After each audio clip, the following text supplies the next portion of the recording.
It's done in the next 50 years, as I have witnessed in the past 50, woe is us as a species. But, that's the key. Armed with knowledge, that's the superpower of the present generation. And activism, what's the alternative? It's just be careful not to exaggerate. You don't have to. Just tell the truth.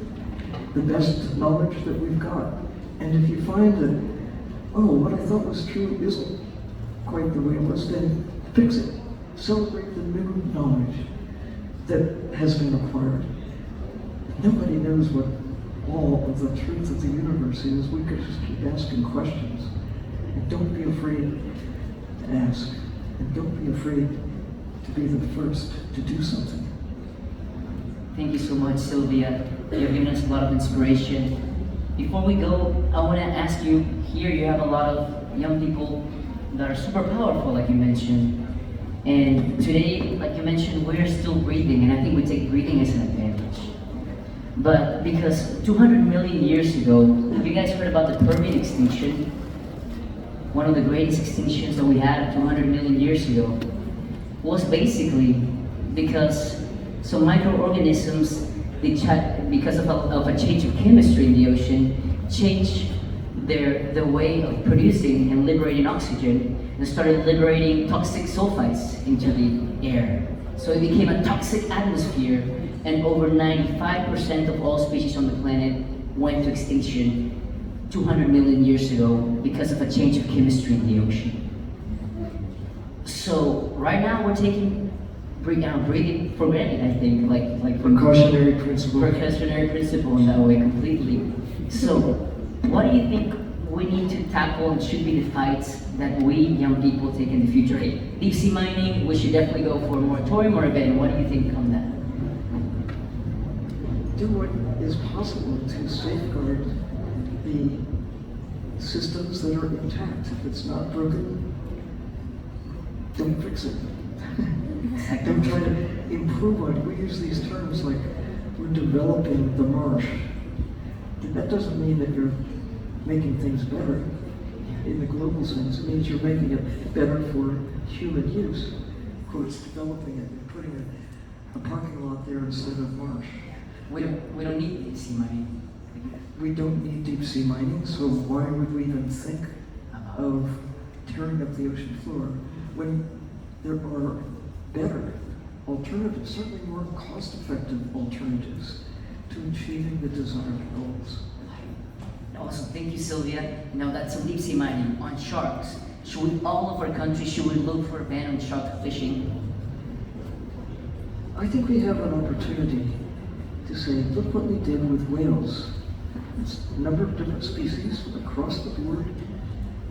There's an international moratorium. It took a while. We served on the International Whaling Commission for 4 years before that last little stretch, before 1986, through international accord, most nations, not all, but most, saying we're going to no longer commercially kill whales. We still kill whales by taking their food. We kill them with plastic. We kill them with entanglement. But amazingly, just because we stopped deliberately killing them and marketing them, their numbers are going like this. There's a change in attitude about turtles. There are 8 or so different kinds of sea turtles. They have not been, by international agreement, totally protected. But regionally, there's a shift in the way people generally regard sea turtles. People love sea turtles. And I don't mean turtle soup. You used to love turtles that way, but now there's this change. Their numbers are significantly increasing. They're not what they used to be, but they're better than when I was a child. So we know it works when you stop the killing and start the caring. Imagine if we just said, sharks are sacred, the way people in Hawaii have for generations regarded sharks as sacred. And other parts of Polynesia, they're not killed for soup or fins or anything else. They're respected. as these majestic creatures. Some, it's even part of their heritage, their religious beliefs. So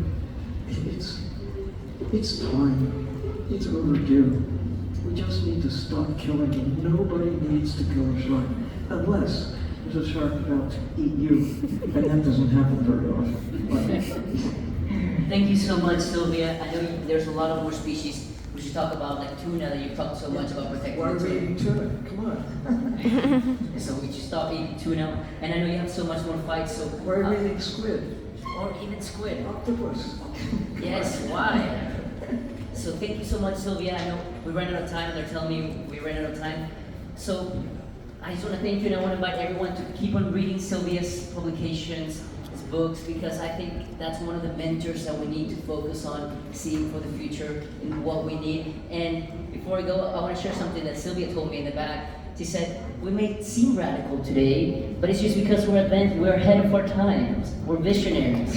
That's why we are seeing radical today.